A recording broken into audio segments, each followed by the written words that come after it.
Hello, everyone, and welcome. This is Embracing Your Essence on Lilydale Radio, and I am Colleen Vanderzijden, the host of this show. I am a registered medium here in Lilydale and a certified intuitive life coach. And every week on this show, we do something of interest to help you live your best life and be the best version of you. And this week's topic is going to be all about past lives and spiritual growth. We talked about past lives last week, and we've been talking about souls for the past, 2 months or something. So it was just a natural continuation to get into the past lives and how our souls work and everything. So as you are joining in, please do say hello and let me know where you're from, etc., those kinds of things, because it's always fun to know where you're from.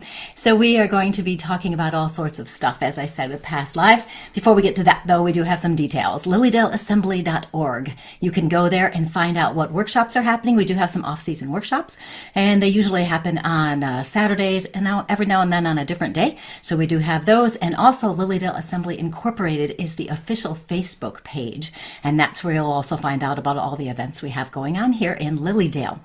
And as you can see, I have Greg here tonight again, and we are going to again talk about the past lives. And there was something else I had to tell you. I can't recall. So I will say hello to you all as you're joining in. It's so nice to see you all again. Hi, Mary and Laura and Samuel, Mary and Mary. Look, we got Mary all over the place.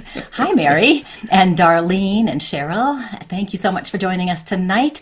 As I said, we are going to be talking about the past lives again. If you have questions or comments, you want to be on my official page here, Colleen Vanderzijden, Medium and Intuitive Life Coach. If you are on Lilydale Assembly's page and you think you'll have a question or you want a mini past life reading, you need to bop over here to my page. Same thing if you're on the Spiritual Growth page. You want to come over here as well. Colleen Vanderzijden, Medium and Intuitive Life Coach.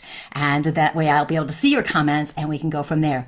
As you ask questions, if they're directed to Greg or if I want to answer them, whatever, I'll be writing things down, okay? So I'm not like ignoring you. I'm writing things down so I don't forget because you had such amazing questions last week. So for those of you who don't know Greg and didn't see us last week, Greg is a certified past life regression therapist. He studied with Brian Weiss, who is like the person for past lives. And he's also a licensed therapist. So he works all the time talking to people and helping people. So he's here tonight to talk about those things. And I am going to say, go back and check all the Marys here and see if we have more Marys coming in. So, hi, Ellen. Nice to see you. Hi, Dawn.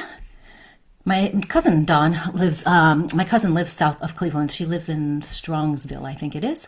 Samuel is from Kentucky. Hi, Barb. Nice to see you. Ellen and Noelle and Debbie, Christina and Mindy and Janie. Yes. Jill and Tammy. Yeah, past lives are awesome, aren't they, Tammy? They really. Mary has questions. Yes. And we have answers, or we'll make some up. We do. And Lisa's from Maryland and Mindy and Stacy. Oh, thank you guys so much for joining us.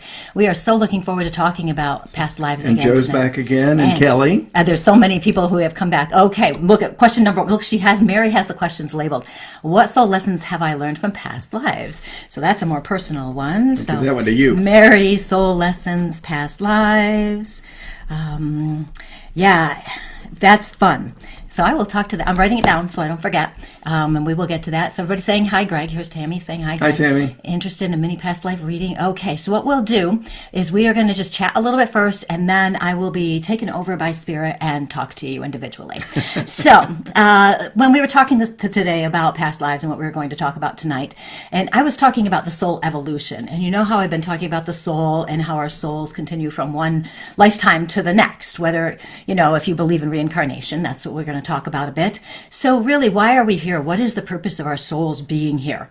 And as we talk about the past lives, we learn different lessons from each lifetime. And this is really what spiritual growth is all about. Our soul learning different things as we go. And this can come across in so many different ways in how we learn and grow. And when you're thinking about that, so I'm going to turn this over to Greg for a minute so I can check your questions. But when you're thinking about soul growth in relation to past lives, what do you think about that? Well, I think we progress from lifetime to lifetime. I remember being introduced to the idea of reincarnation at maybe 8 or 10 years old. And I remember thinking, finally there's a concept that makes sense. because I figure my mother and my dad could forgive me for just about anything. And I hope I'm not stepping on anybody's feelings too hard here. It's just my way of thinking about things. But the God of my understanding would not be one that would send anybody to hell for eternal damnation, who was, brought up in under difficult circumstances and stole or murdered or whatever. I figured my parents could forgive me for anything. And if there was a divine being, wouldn't he or she give us an infinite number of chances, no matter how much we messed up? So reincarnation really appeals to me, and the idea that from lifetime to lifetime we make progress. Now, how much progress do we make? The psychic Edgar Cayce, who I've studied, I do a lot of speaking for the Association for Research and Enlightenment. He was once asked in a deep trance how much each soul accomplished for what it set out to do karmically. And he said, in the main, about half on average. Mm-hmm. And at one level, that kind of sounds good to me, Colleen, but another, it's like, I don't know, the last time I took a test, and I only got half the answers right. I failed! But that should give you some indication that we sometimes bite off more than we can chew, maybe. The idea that we pick our families and the place where we're going to incarnate into and some of the broad and general circumstances. I think that's a fascinating concept and one that makes sense to me. A lot of people say, but that makes, you're making it all my fault that I was born into this family where, mom or dad was an alcoholic, or, you picked it, so lump it, kid, which is a very, not very compassionate way to look at things. But rather it can be instructive to say, I must have chose these circumstances, this family, God forbid this wife or this husband, we've all done that, to, learn something from it. And that does not mean that the person who is an alcoholic parent, for example, could never get sober, or that they chose to incarnate to be a drunk to teach us something necessarily, but rather that they have free will too. And there's an opportunity to learn from that parent, whether they get sober or whether they stay drunk, maybe different lessons. So the idea that things are very flexible and that each soul has free will really appeals to me. Yeah, I had a friend once say something to me about, she didn't like the concept that we chose our parents or that we came into this lifetime.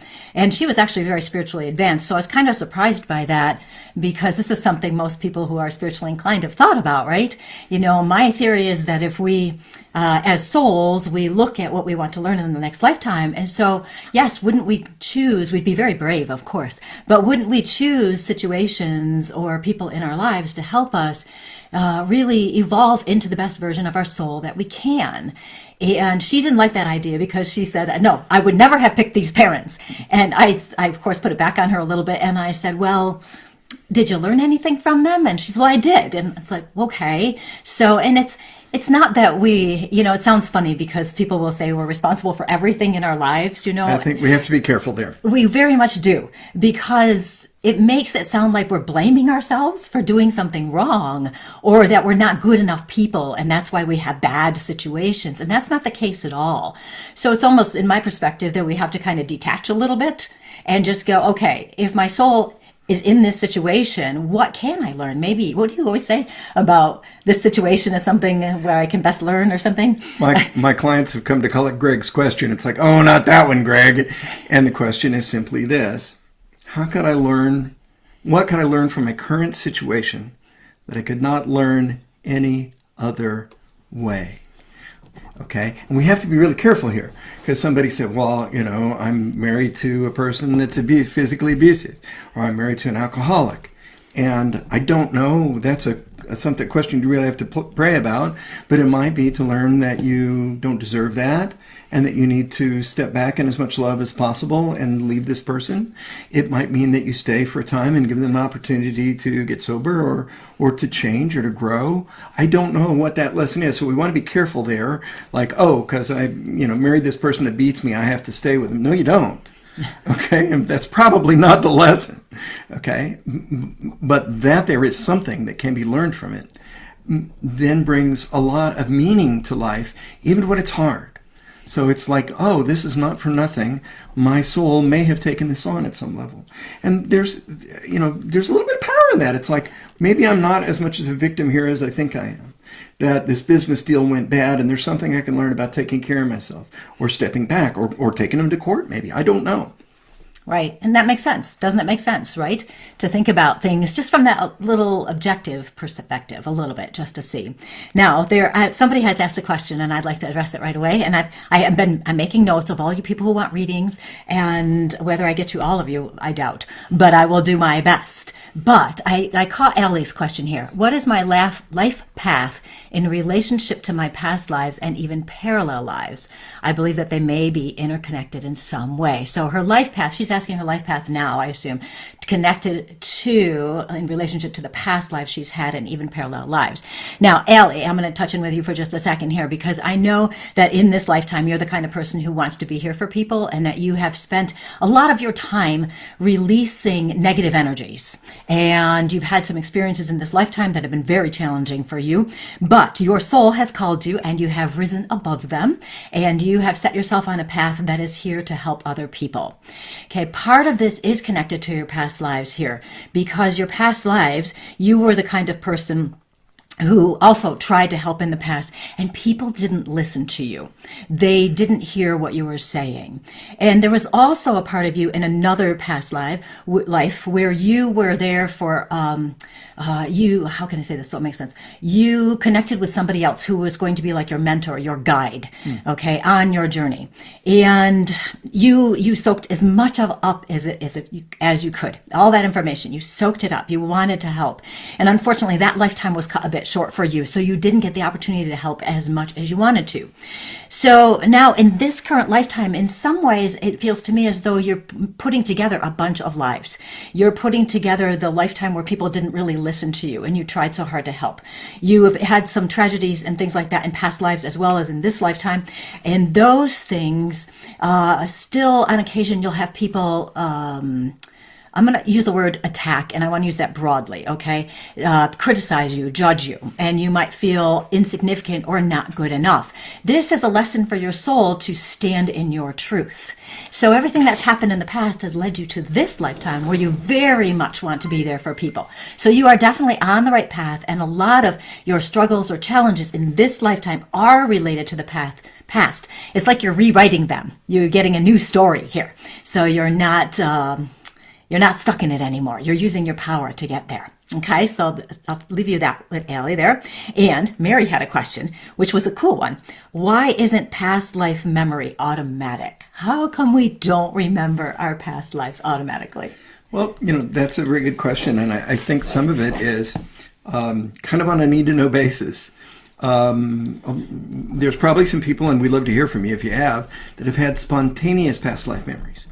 Like suddenly you knew or you understood something to be true, or you felt a connection to a certain country or a certain person, and you knew something was absolutely true, and you had a memory, and you knew somehow that you'd been there before, even if you couldn't explain how or why. I mean, if you listen to, I don't know, maybe a quarter of all the romantic songs ever written, it's like, somehow I feel like I've known you from somewhere before. And they probably did from a past life. So some people do have bits and pieces of recall, and some people don't. In some ways, it's probably a good idea that we forget some things so that we have a fresh start. So that we start over with a person that we've had conflict with in the past, and we can then move forward. Sort of the river of forgetfulness that the souls move through. I think Casey termed it. Right? Yeah, absolutely. And could you imagine if you remembered all of your past lives? Like, your brain would explode. Yeah, I kind of can, because I have logged about a dozen. But yeah, but that's it not gets all a little of them. confusing. I'm sure you have more than a dozen. I mean, if we are eternal, can you imagine how many past lives we could have had or are currently experiencing at the same time, just to be, put that out there. Now, Aloha is the name that I saw here. Says, why did my soul choose to come to Earth in this chaotic period? Now, we have talked about this a little bit on and off for the past few weeks, and it is so interesting when we think about this, that why are you alive at this very time? Like, think about it. Why are you alive at this very time with all the chaos and the turmoil? And if you've watched me before, you know I love to talk about the consciousness shifts and how the darkness has to come to the light. And that is what's happening in this chaos, in this turmoil. So the darkness is coming to the light. So this means that every single person who is alive here at this very time is here for a purpose or a reason. Either to help bring that darkness up by being some form of darkness, or to be the light, to help dissolve this darkness. What do you think about this? I think it's a beautiful concept. I think, I studied a lot with the Edgar Cayce material, the famous psychic who gave 14,000 trance readings over the course of his lifetime. And he said that this was, it's the age of Aquarius. And he said a lot of people that had incarnated in Atlantis that were enlightened souls, or and some of you may be familiar with the term bodhisattvas, sort of enlightened beings that incarnate maybe less so to work out their karma and more to be bearers, light bearers. And this world very much needs all of us. And I think this is important. I think there's a sense it's like, oh, well, I'd love to be a light bearer, or I'd love to be somebody that could influence people through love and kindness. But I'm just me, and I get angry with people in traffic, and I'm fussy with my spouse, and blah, blah, blah, blah, blah. But Spirit, in my estimation, and I hope I can speak for Colleen here too, needs you right where you're at. Right at whatever level of spiritual progression where you're at. Every time you do a loving act, you open a door for somebody at the 7-Eleven. You smile at somebody when they cut you off at traffic instead of telling them that they're number one in your book. And I think you know what I mean by that. Any act of kindness, a little gift, a smile, a joke, all of those are day-to-day ways in which we bring light and joy and love to the planet. And by increments, what is it they say? The bathtub, all the water level rises and it raises all the boats. So Spirit needs you right where you're at in our estimation. Yeah, exactly. And so many people think that we have to do something big, start a foundation, save the world, when really it is by individuals that's going to make a difference. And I talked to a lot of clients this past summer about this because they wanted to know how they can make a difference. And I said, it is one person at a time. But when you think about this, we affect people out there, and then you go out there and you are positively impacting other people too. So I call it a ripple effect, that it's going out. And eventually the individual ripples turn into a tsunami, right? A tsunami. And it's just beautiful, And speaking of all that, let's just talk for a second now. Greg and I are offering a free class January 15th through the 17th, 3 separate evenings, one class. We teach something one night, then something else the next night, then something else the next night. And it's called Embrace the Light Within. And it's all about who you are, the light within yourself, and how you can get into that flow. And do you want to share just a few more thoughts on this? Now this, before you do, hold on, I'm not letting him talk yet. So you can register for this class. It's free. You don't have to pay anything because we love sharing our information. And we thought people would really be interested in strengthening their connection to the light of their soul and getting into their limitless potential. So it is free. And the link is at the top of this radio show, right in the description, the very top. And I'll try to post it in the comments somewhere and see if it works. But anyway, I'm going to let Greg talk now and get out of his way. You're not in my way at all. We're right in the same page here. Yeah, well, one of the things that I'm excited about, and we'll be doing this in the very first night, is a really powerful white light experience that I have offered at places, at centers like Omega, the Crossings outside of Austin when it was open, at places like Virginia Beach, Virginia, at ARE headquarters, Unity Village, the Center for the Unity Religion in the United States, magical places and retreats like that. But we're going to be doing this free, and on the very first evening, you're going to have an experience that will give you the opportunity to really experience firsthand that light within you. It might be worth to say this. One way we can learn about things is to, study the Bible, or study Edgar Cayce, or study Buddhism, or study spiritualism. And there's a lot to be said for accumulating knowledge in our heads and be able to quote scripture or whatever. But it's another thing to have these direct experiences. And as Colleen will vouch, when in my book, The Quickening, Leaping Ahead in Your Spiritual Journey, is all about ways in which we can touch those experiences directly. Carl Jung famously said, he was asked, do you believe in God? And he said, no, I don't believe in God. He said, I know there's a God. Do you hear the distinction? You know, somebody can talk and talk and talk and talk about an experience. You know, if you've never been water skiing, you can talk about it, or snow skiing and talk about it. But the experience itself teaches you something. And nothing can actually replace that direct experience. So part of what we hope to do moving forward in this group is to give you some experiences of the divine, where you feel like you touch that light directly. So I'm really excited to offer that the first night. It's going to be very interesting to see how people respond. It's going to be really cool. So definitely, if you're interested at all in knowing your soul and living your best life and finding people who get you and like you, this is something to explore. So you can register. I just posted the link, and I think it disconnected me from Blog Talk Radio. So if you were watching, sorry if you're on Blog Talk. Okay, now someone else had a quick question, and I think we can answer that really quickly, and then I'll do another reading because I know you're impatient. Alexandra wanted to know about renewing her creativity. And I always say, to renew your creativity, do those things that you really love to do as a child, right? Is that what you tell your people? You know, do those things you loved. If you liked painting as a child, go take a painting lesson. If you liked reading, read some more, you know, whatever it was. And that really helps, you know. And the one thing I would add is, where are those places? And you can probably look back and list them if you'll allow your memory to come to you. Where are those places, those circumstances in which you felt creative? Okay, for me, one way I get creative is I'll put on a piece of music and I'll see what images come to mind. Or maybe it was reading a book, or maybe it's in nature, or maybe it's in a church or a synagogue in which you feel inspired, or maybe it's by the ocean. Where are those places where you are more likely to be inspired, and doing what activities? And then do those. I think it was Jack London that said, some days inspiration comes to you, and some days you have to go after it with a bat. You got to take some action. Things don't happen. Yep. Now, I'm going to touch in with Penny right now. Okay. So, Penny, I know a little bit of your situation now. Okay. So, physically know that. So, what I'm going to do is I'm going to go into a past life for you. And, oh, this is going to be fun. You're going to really enjoy this one. Because what I'm feeling with you, Penny, is I am back at the turn of, oh my gosh, I don't know, what would this be? Early 1900s.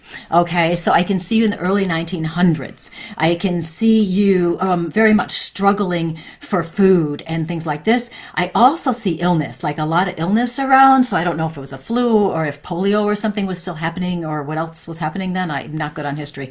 So there's something going on with illness there. And you are actually part of the medical field. Okay, you were like a nurse, and you gave everything you possibly could give.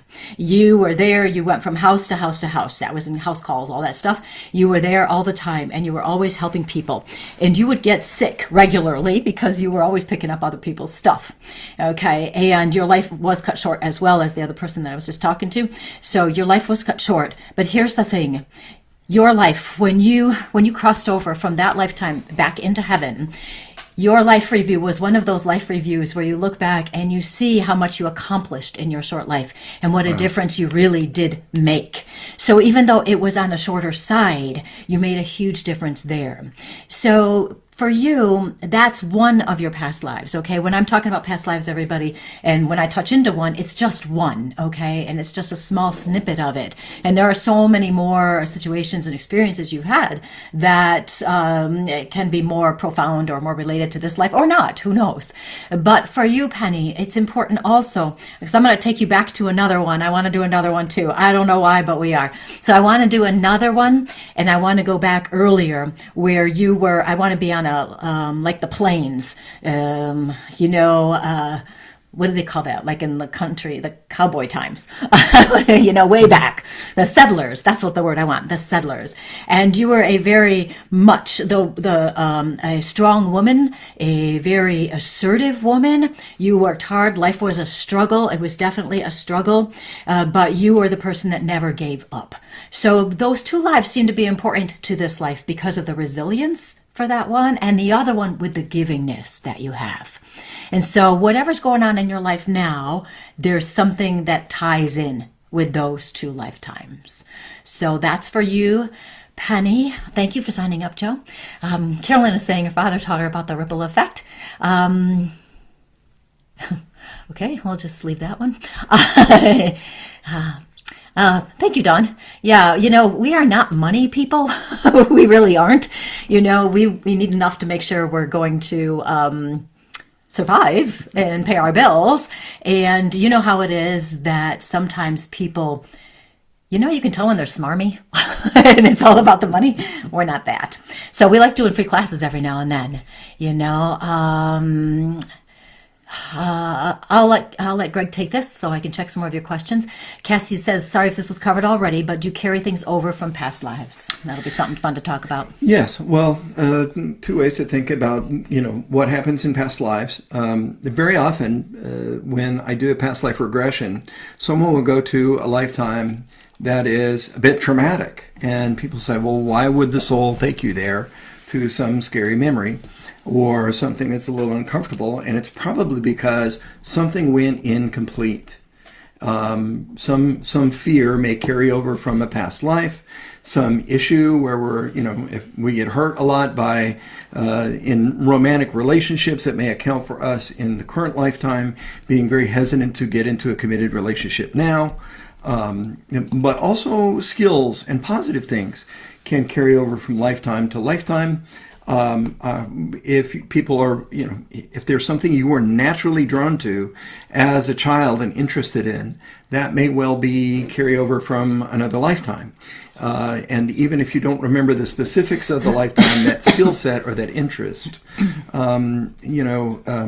there's a Buddhist teacher, the late Thich Nhat Hanh, who used to say, all you can take with you is the knowledge you accumulated and the love that you gave. That's when at the end of life, you leave your physical body. You can't take your money with you. You can't take your clothes. You can't take your car, but you can take whatever you've learned and the love that you've given and received. That goes with you into the next lifetime. Many of you, I was very drawn to a metaphysical worldview at a very, very young age. It just made perfect sense to me. I was not drawn to a more traditional, narrow Christian way of thinking about things. And I think that was connected to some other lifetimes that I'd had. That makes sense. I was always interested in witchcraft. I thought that was very interesting. And so that was probably the closest I could get to the field I'm in now, right? We've got a couple of people. I want to talk to Debbie Litt for a minute. She says she grew up being very shy. Her husband brought her out of her shell. He unfortunately has passed, and she's noticed she's very shy again. And she thinks in past lives she was also shy for some reason. And Debbie, it was Debbie, right? It went away so fast. Yeah. When I touch in with you and I go into your past life, I see you as a child. And it was unfortunately a situation where you were forced to be shy. You were forced to be quiet because if you weren't quiet, you were going to be you were going to pay for that. There was going to be abuse. There was going to be all sorts of trauma. And so you learned at a very young age to be quiet because it protected yourself. Okay. And the reason your husband helped bring you out of your shell is because you felt safe, of course, right? And lots of times, touching into the soul part aspect of this, lots of times somebody who has had these experiences in a past life where they're shy and needed to protect themselves, that this lifetime there would have been opportunities for you to speak your truth, and you probably didn't feel safe to, and some of this could have been lingering from a past life. Mm-hmm. But if you understand that it comes from a past life, it might be easier for you now to speak that truth because you are still safe. Even though your husband is no longer physically present, he's still around you. So his energy is still around you. And you know how proud he would be of you to speak up and live your truth and really be yourself as much as possible. So a lot of your lessons in this lifetime are about becoming who you truly are. And releasing those things from the past where you had to protect yourself, where you weren't valued, you weren't worthy. So this lifetime, it's all about being you. And your husband actually helps you get on that journey. So isn't that sweet? How lovely is that? Okay, so there's that for Debbie. And I wonder if I might piggyback on that for Please do ahead. Just a minute. And although I'm going to be talking to Debbie, this is everybody who's lost everybody. And if you're anywhere near our age, you've lost somebody by now. Okay? Somebody's crossed over. Somebody's no longer in a body, and you miss them. And this is a question I often ask people and talk about with the bereaved, and that is simply this. How did you feel when you were around your husband? what did you know, Debbie, was absolutely true about you? Okay? And you might be saying things like, I knew I was safe. I knew I was worthy to be listened to. I knew I had something worthwhile to say. Okay? You discovered that part of you through your husband. What an amazing gift he gave you. What an amazing gift. And you may have been shy in many, many other lifetimes. And now you can take that gift and you have a choice. Now, he's gone now. Gone from the physical anyway. But he may be around in spirit. But he's gone from the physical. And now the question is, am I going to throw that legacy away? And because he's not there to remind me, will I just collapse and believe that I'm unworthy and that no one wants to hear me or I never have anything important to say? Or will I remember how he treated me? Now, not everybody's going to always like what we have to say or be interested in us, but I'll bet there's some people who love you very much, that if you were to speak your mind to, they would listen and they would be kind and caring and receptive. And so I'm challenging you, I'm challenging everybody not to throw away the legacy of what these people, that loved us so dearly gave us, what they saw in us, because they weren't crazy. They saw something real. And in some ways it would be sad if we lost the lesson just because they're no longer in a body. Does that make sense? Yeah, absolutely. Now, here's a quickie, and then I'm going to hit on Mindy. Lisa said, so most of our traits are carried over from past lives. It's an interesting concept, because if we have had many past lives, we would be repeating traits anyway, right?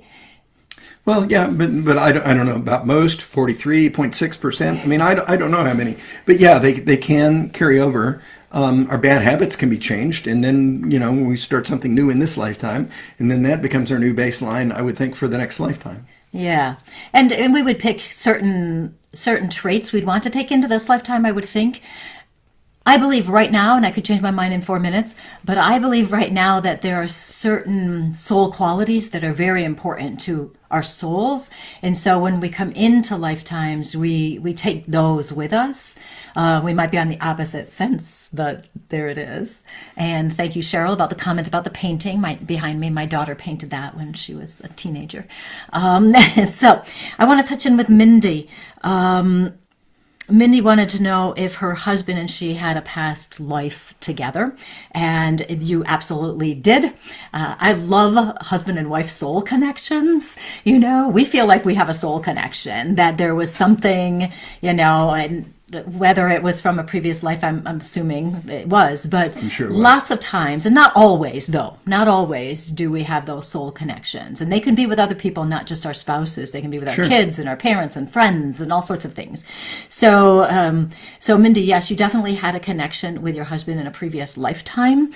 And what's really fun, and sometimes I get visions with these things, I am seeing you guys dressed up like, oh gosh, I really have to study some history so I know what years I'm talking about.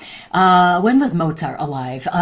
Beethoven was in the 1800s. You're the violinist. So Mozart was earlier than that. So I'm looking like the 1700s, early 1800s, that area, I think. Mozart died a little before that. But about that time, because what I'm seeing in his outfit, and so you were male and female at the same as you were in this lifetime, okay? Sometimes we're different, but that's the way it was. And I see him all dressed up with lots and lots and lots of buttons, with that very, it looks like ballroom dancing, and I mentioned that with somebody else another show, but this is a different thing because it's definitely that, the powdered wig time. That's what it is. And so I see you guys dancing with that, and I do see some elegance about you there. You also had another past life together, well, more than one and two, you had a few, but another one where it was just a simple life where you guys were farmers, so it was very authentic, very simple. Even with the other one where it was more, the powdered wig time, even with that, it was still a more simple life and not, you guys weren't nasty people. So it was all good. So you definitely have soul connections there. Now, Stacy is asking, do we have the same guides throughout all of our lives? That's a good question. Beats me. I'll give a definitive answer. I don't know. It could be that there are guides that we have that have never incarnated, being higher beings. Right. You encounter higher beings that have never been incarnated at all. So she'd be a better reference point for that than I am. And it could be that whoever as a guide has been, you've had a relationship with. I've seen this before in past life regressions, where we do regression, and someone who is currently a guide is now someone who was a mentor or guru to that individual in another lifetime. We have seen that. Yeah, and it's interesting. Sometimes in readings, a mediumship reading, we want to connect in with the people on the other side. But every now and then, guides will come in. I've had the Virgin Mary show up. I've had Jesus show up. We've had... She says that stuff so casually, right? We've had other guides come in who may have been physically alive or maybe not. They're wise figures, wise beings from the other side, if you will. So it just depends. Yeah, it's an interesting thought. I'm not really sure if we can give you a definitive answer on that one. I guess after we cross over, we'll let you know. Let's see. Now, there's a lot of comments here, okay, and I can't get to all your comments, okay. So if you think we're ignoring you, we're not. It's just there's a lot of comments right here. So if you want to keep asking the same thing over and over and over again, I will catch it eventually. And if we don't answer them today, I write down all the questions, and we can do this again sometime. Now, we do have our soul empowerment community coming up. That's going to be starting in February. And this is like a subscription thing for a very affordable price, where we'll be doing a workshop every month. We'll be doing an experience or another workshop every month. We'll be doing lives and questions and answers like these things. Greg is going to do a group past life regression for anybody who wants to do it in that group, the soul community, the soul empowerment community. And more information will be coming out on that soon. But those are some of the things we're going to be doing, and it's just going to be awesome. First things first, though, Embrace the Light, the free class coming up in January. Cindy, let's go here for you. She wants to know, can I tell her or you who my spirit guide is, and did I have the same guide in a past life? That's your department. You know who I'm seeing? I'm seeing what I'm going to call an Indian, and I mean Indian figure. Okay, I'm seeing that kind of figure. I do not know if literally they had incarnated, but it's definitely a very wise teacher. Okay, this one has been with you forever. Okay, this is like the big guide for you. Okay, and I don't normally get names, but I want to give you a name. So we'll see if it comes out of my mouth the way I think it's going to come out. It's something like. I don't know if I can do it because it's weird. It's like Myoli, Okay, so Myoli, Myoli. That's what it feels like. I don't even know if that's a word. So something like that. And this is very wise. You know how, Cindy, you have always had a very good quality about being centered and grounded, that has been your focus and your goal at times. It comes from that spiritual awareness and that spiritual knowing. And I feel that comes from this guide. This one has been with you forever. So interesting. You'll have to see what that feels like when you get to the other side, and then you'll have to let us know. Right? Okay, let's see. Let's find another question. While you find a question, one of the things that we talked about yes. was people said, do spirit guides show up in past life regressions? Like, Greg, if you hypnotize me and we do a past life regression, will I see a spirit guide? And the answer to that is always. Okay, as part of my training, one of the things that I always do is we spend about if I work with people individually, I spend about 30 minutes really taking them down very, very deep into hypnosis, and then we introduce a beautiful garden, and then I will say, and the guide emerges, and they're coming towards you now, and I count backwards from 3 to 1 or something like that, and they will see their spirit guide. And sometimes these are sort of archetypal figures like wise old men or Gandalf. Usually I get these little old ladies that are very meek and mild, and they've got a lion or a panther as their spirit animal. And I said, why do you think you'd have a lion or a panther as a spirit animal? And they go, well, he wasn't aggressive, but if anything happened to me, he sure would protect me. I said, you need to start drawing on that energy in your day-to-day life and not let people mow over you, because that spirit guide is there for a reason. So yeah, they show up in our regressions and people get to know them. Sometimes they're spirit guides they've seen before in meditation. Sometimes they are a figure that is completely new. They can take all kinds of shapes and forms, emanations, energies, angels. Sometimes it's Jesus or Buddha. All kinds of things can come through. Yeah, absolutely. It's amazing. And Joe is asking, this topic would be cool for a future show, Colleen. We are actually going to do this in the Soul Empowerment community. It's going to be one of our very first workshops. We are going to talk about guides. We're going to do an exercise so you can connect with a guide and get a message from your guide. So we are actually going to do that in the Soul Empowerment community. So that is good. Brenda asked, how long after passing can someone reincarnate? And my impression of this is they can reincarnate as quickly as they want to. And I'll repeat this because we have said this in the past, but in case people don't know, this doesn't mean that if someone reincarnates and you pass over, that they're not going to be there. Okay, sometimes we think, oh no, if they've reincarnated and I go to a medium and they don't come in, or I die myself and I go over there and they're not there because they've reincarnated. But my theory, based on my experiences and what Spirit has told me, is that an aspect, a small part of our soul incarnates, and our soul is still on the other side. And that's why a medium can connect with someone who may have already reincarnated, because that part of the soul is still there. So we can get the information, the personality and other pieces of information that way. So they can reincarnate as quickly as they want to reincarnate. We didn't really talk too much about the life between lives. We did a little bit of it. Did we do enough of it? We didn't. What? No, we haven't talked about it at all tonight. Oh, okay. Maybe I'm just kidding. You and I talked about it. We talked about it, but we didn't include you in our dinner conversation. Should have been there, but we'll catch you up. So we were talking about life between lives. Okay, now interesting concept, right? So what does that mean? That means, we cross over and we're in that space. We can call it heaven or whatever you want to call that. And he'll tell you something he calls it. And then we come back. And what happens in that time in there? Yeah. Well, my hair on you, sorry. Thank you. Was it a glittery one or was it one of yours? No, it was my real hair.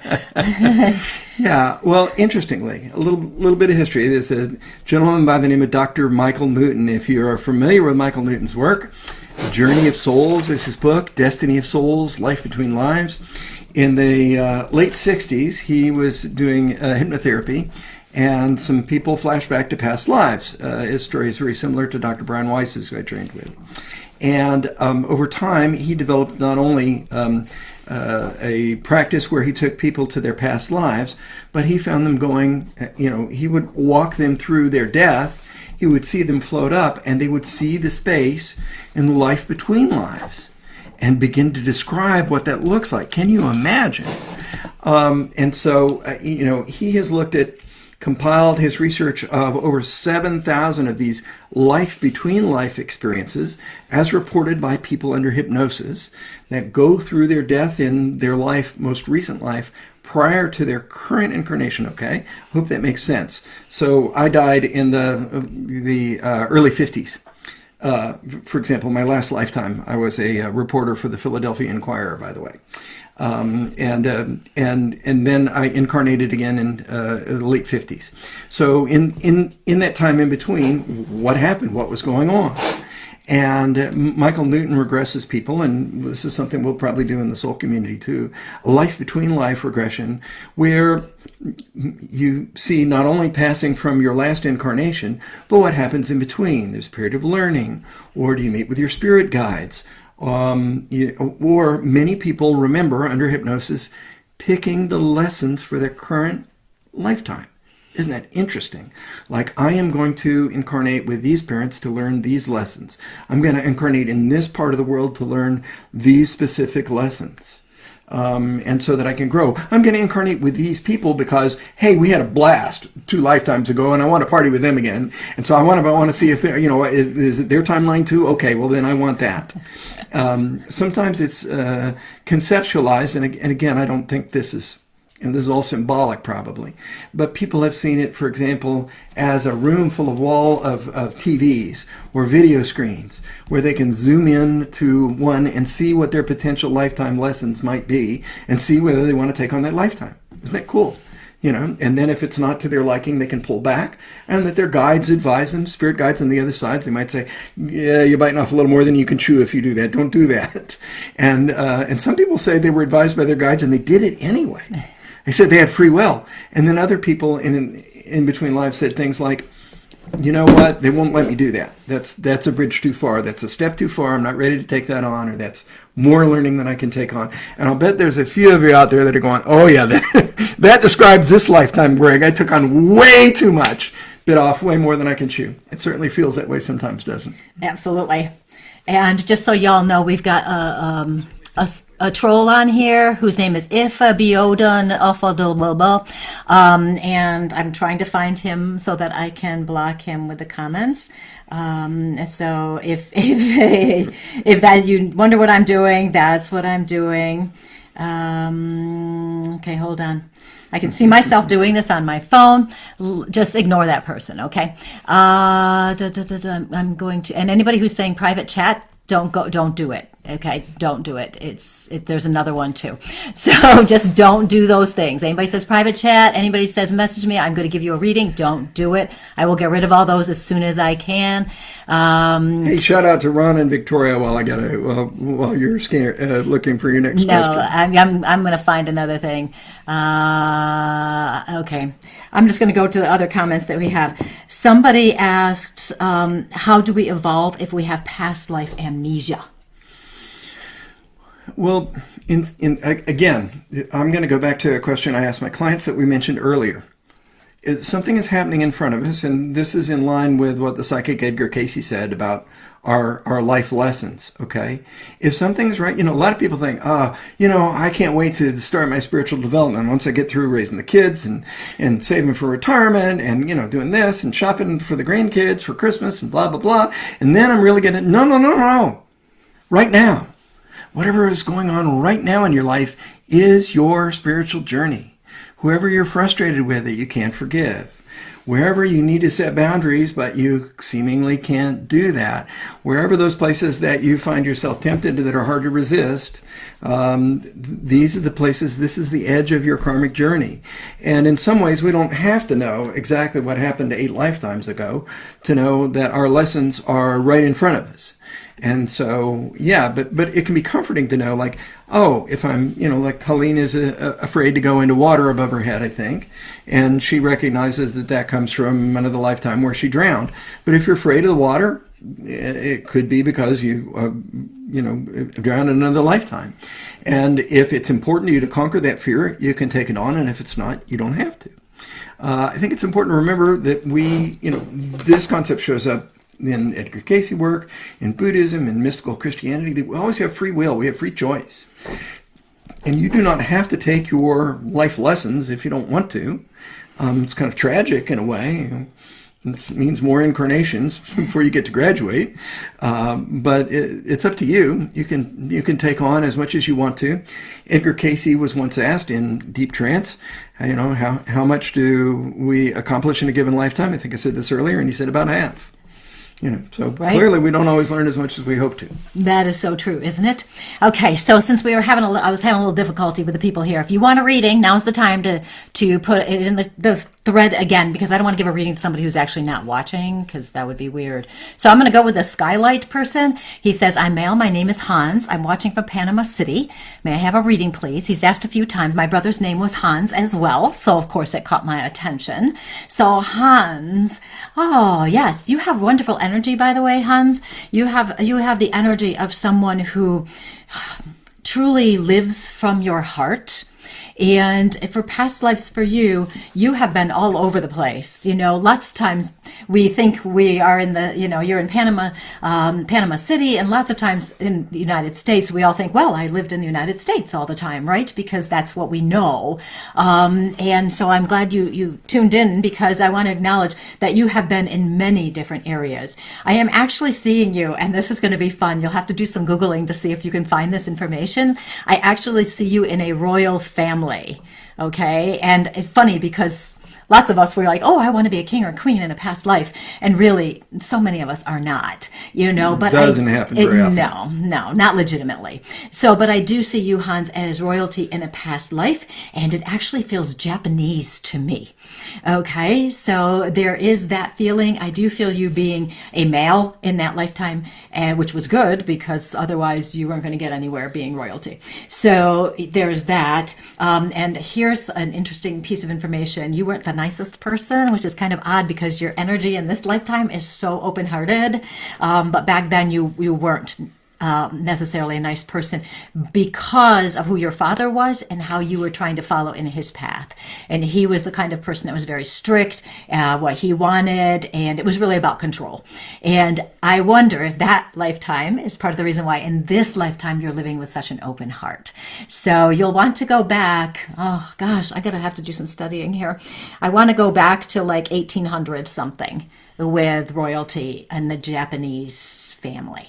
Okay, so maybe do some research and see if anything grabs you, because that would be fun. Okay, so now will somebody block Mary Ginny, please, while you're there? Okay, Nicole, I'm going with you. She would love a reading specifically about how I can be of service, is what she says. So, Nicole, are you interested in doing healing work, like energy work? Because there's a lot of energy work about you. And I also want to connect with sound, like sound healing. I want to connect with vibrations, a lot of vibrations with you. This doesn't mean you have to go become a healer. It doesn't mean you have to go, take every class there is with that, because you can be a healer in lots of different ways in a lot of different fields. I would expect that you're very empathic. You pick up on other people's energies very well. I bet you're very intuitive as well. And this will lead you to the direction you're supposed to go in. You are part of the ripple effect. And so each person you impact in a positive way is going to ripple out. So there's definitely healing qualities with you. So you might also want to look at how you interact with people and how you help by being healing. I bet you're very good at helping people dissolve arguments or smooth them over. I bet you're very good at that because you read this stuff. Okay, so let's have another question. Skylight Hans says my resonate with him, and he's 100% correct. About Royal is true. You know that? Oh, well, woo. I love when that happens. You are most welcome. I'm very happy to be there for you and help. Okay. Yes. Somebody had a question about if we set our intention before death, can we pre-plan for our next lifetime? Boy, I don't have a clue. I would expect that part of what we're doing in any lifetime is we are standing on the work that we've done. I just want to, vis-a-vis Hans for just a moment, this is something we talked about last week, but I think it's important to remember we have all had lifetimes where we were, shall we say, less than perfect people. You would not be watching or even interested in something at this level of spiritual evolution unless you'd had some past lifetimes where you have been a little less than perfect. So our past lives where we have, are not a reflection on who we currently are. We are standing in the shoulders of them. We're grateful for them. I'm glad I'm not that guy anymore or that gal anymore, but I learned so much from it. And in fact, Hans has learned how to be open-hearted, maybe because in that lifetime he looked back on it in his life review when he passed and went, I don't want to do this again. And I'm going to create the karmic circumstances that will support me in being more loving and open-hearted this time. So that's very important to remember. But could we set an intention that carries over? I don't see any reason why not. We probably would have the free will to change our mind in the life between lives. Right. And say, okay, well, that was the end of last life, but now I think I want to go more in this direction. Yeah. But sure, couldn't hurt.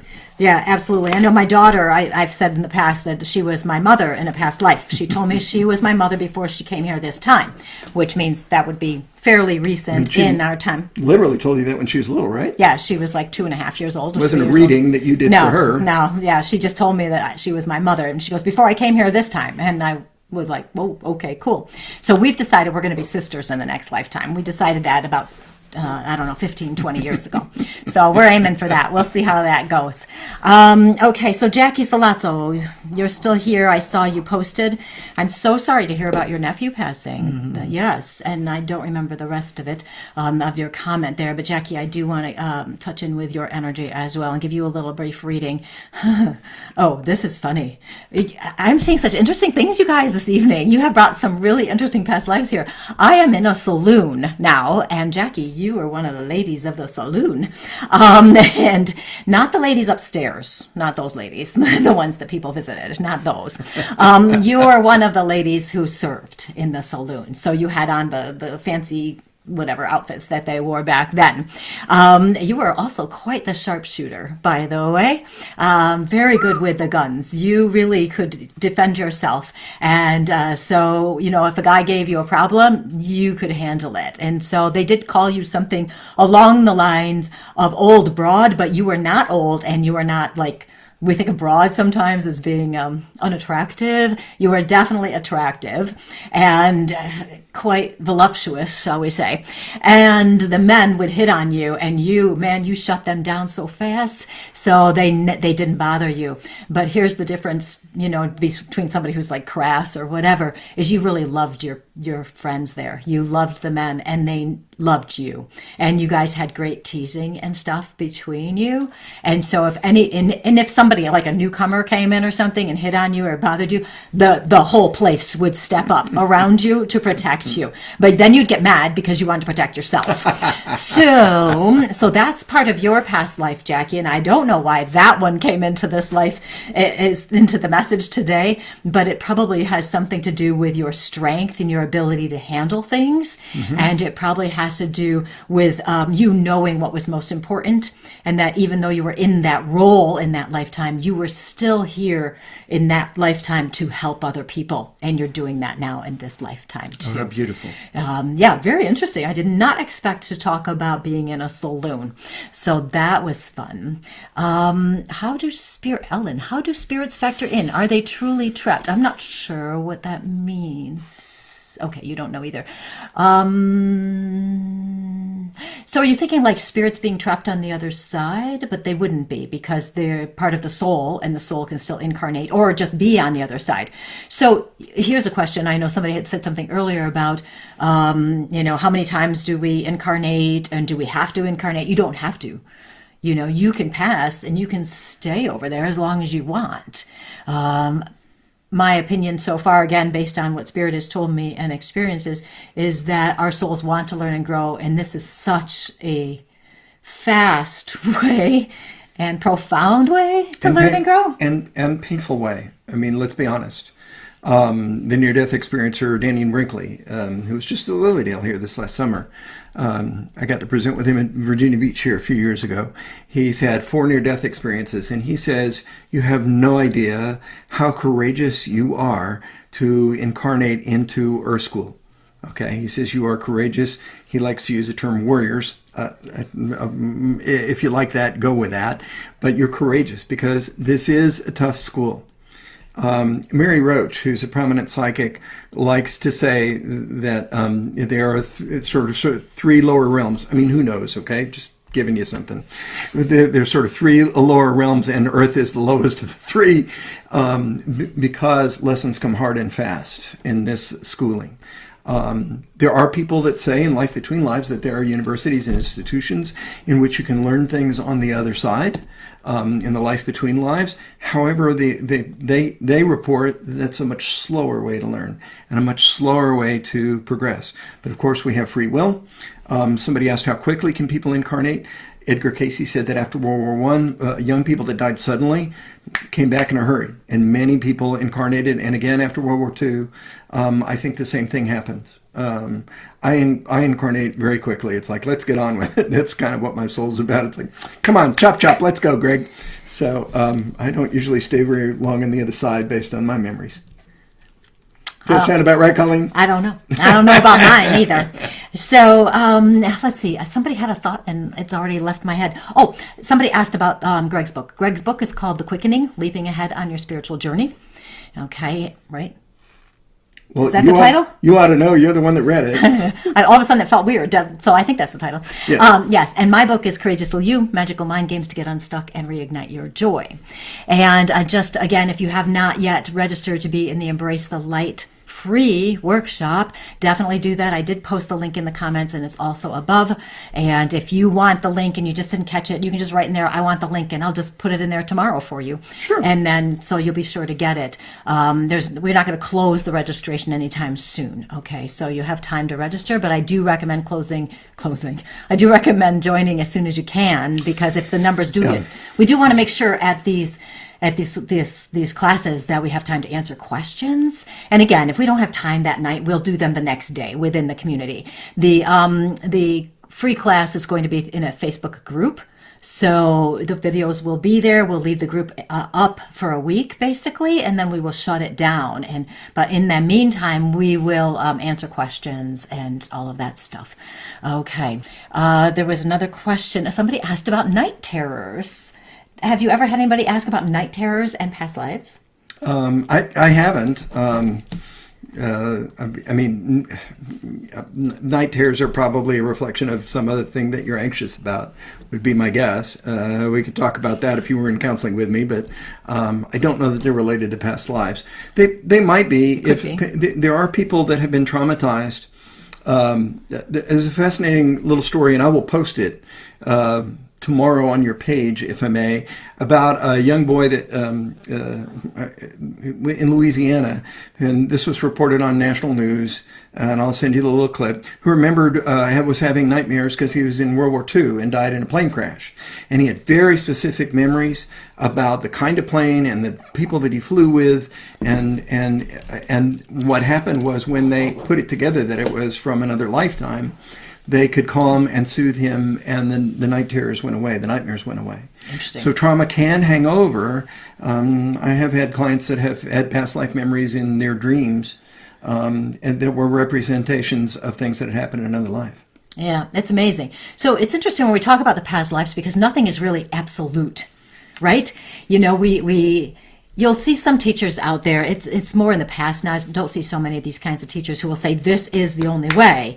You know, I like to preface my stuff with from my experiences, and this is what I believe right now. But also, I like to say I might change my mind in 4 minutes because something else might come into my head, or spirit might direct me a different way, or something else will happen. So the big thing I think for us to take away with so much of the soul growth and the past lives is to recognize that we don't know definitively, but what feels right to us is our truth right now. But keep our mind open so we can change our lives later. We can see. Now, Courtney is saying she lost a baby in the womb at an early week, but I always wondered if she was blessed with identical twin girls because she was given back what she had lost. Courtney, I love this. I just love this so much because yes, why not? Right? That feels right to me. I'm actually getting goosebumps. So that feels right to me that yes, even though you had a miscarriage early, that soul was like, whoa, wait a minute. That's my mom. I'm coming back. And then just comes right back around again. And for whatever reason, maybe the identical twin girls had a little pact that they were going to come in together. And one of them got a little eager and the other one said, no, get out there. You got to come back. We're going to go again together. So maybe there was a little story there between their lives. So. I have to tell this because today would have been my mother's 100th birthday. And I'm absolutely convinced that this incarnation, she was told by the doctors that she could never have children again after my sister's birth, who is 6 years my senior. And she had ovarian cancer, and there was only like half an ovary. And I'm absolutely convinced that I said, I'm coming into this family. Get out of my way. You know, and my mom was ready for that, and she gave birth to me on half an ovary. So obviously, I felt like I was determined to come in, and I think maybe if souls on the other side are given the opportunity and they're determined enough, then they incarnate with a family that they need to be with. Yes, it's awesome. Isn't it amazing? When you think about it, let's think about this for just a second. The connections that we have with our past lives, with other souls, with our spirit guides, with our physical people here. You know, we are living in a time of great disconnection. And that is part of the reason why we're starting the Soul Empowerment Community. Not only to teach you and provide workshops and experiences so you can really live your best life, but also to provide that community with those people that get you, where you feel safe. You can be you can say what you want, you know, don't be a jerk, you know, but you can ask questions like this where other people look at you and go, you're so weird, you know, why do you think that? You know, but here we can or ask worse, you got the people questions telling like you you're going to this. go to hell or something. I mean, I have. Right, you know, so there's that kind of thing. I mean, I just got a letter in the mail the other day, somebody trying to convert me over to some Christian thing, and I'm sure everybody here in Lilydale got one. So that's, part of the community sense that we're wanting to develop. And that's what you have here and what's happening. Now, we have gone slightly over time here. So the plan is right now is for next week to talk about setting your annual intention for the year and how to set that intention. What I will do with that as well is we'll do the intention, and then how about, since I didn't get to as many people with the past life readings, how about I do some readings at the end of that? So I'll talk about setting your intention for next week's show, and then I'll do some readings. It could be past life, soul, color, whatever you want. I'll just do any kind of almost any kind of reading. We'll see. Mostly past life and soul and that kind of thing. So again, if you want the link to the Embrace the Light Within workshop, free workshop, just write it in there. I see some of you doing it. We will put the link right in there for you, so you don't have to go searching for it, and you can sign up for it. So just put that right in there, and that will get you on the list, so that also when our soul empowerment community opens, you'll be able to sign up for that too, and then get all these really cool experiences and classes we're going to be doing. Okay, so what we're going to do is I am going to I wanted to talk to one person in particular that I haven't done yet. Yes, the oneness, Brenda. I've been talking about that so much. Ron, are you still here, Ron? I want to talk to you, Ron. Okay, so Ron, in a past life for you, what is this? Oh, this is interesting. You know how Jackie was a saloon person? You were a gambler. Okay, so you are a gambler. I'm at the horse races, and I am doing some gambling there. Here's the difference between our stereotype of gamblers who are like drunks and losers and stuff. You knew what you were doing, and you actually won. Okay, it's like you knew how to play it. And it wasn't that you were cheating. Okay, you weren't cheating. You studied, and you also had your intuition. You trusted yourself. So you knew a lot about horses somehow, because it was horse race gambling that I'm seeing. You trusted it. People thought you were cheating. I don't feel you were cheating, but you were doing what you were supposed to be doing, and you did very well with that. And here's a nice hidden part of you that other people didn't know, because you were a little cocky in that lifetime. You like to brag a little bit about that, but on the side, you actually supported families and kids who didn't have enough money. Oh. And you didn't want anybody to know that, because it would go against your perception that you wanted them to have with you. So you had a certain attitude you like to have. But on the side, you were there helping other people. And wow. You didn't want them to know, because it was like soft, and you didn't want to be soft. So very interesting, Ron. I'm not sure how that applies to this lifetime at all, if at all. It may not, but it's interesting to think about. But we'll meet you in Vegas. Yeah, right? Yeah. So, okay. And so tomorrow what I'll do is I'll go through this, and we'll write down all the questions we didn't get, and we will address them at some point. But next class, we're going to do intention for 2023, because that's very important. And I will do readings for the last part of it. Wow. Past life, soul, aura, color, whatever else pops into my head, guidance readings. Okay, so I think that is all. You can connect with me on my website, ColleenVanderZuyden.com, or BeCourageouslyYou.com. Same place, it'll get you there. Don't forget, you can check out our books. Don't forget to sign up for the free class. What else? Did I need to tell me anything else? Nope. We are good. I think that is all. So I want to thank you so much for joining in, especially during this holiday week, because we weren't sure if people were going to show up with holidays, but we're glad you're here. And it was so nice talking to you.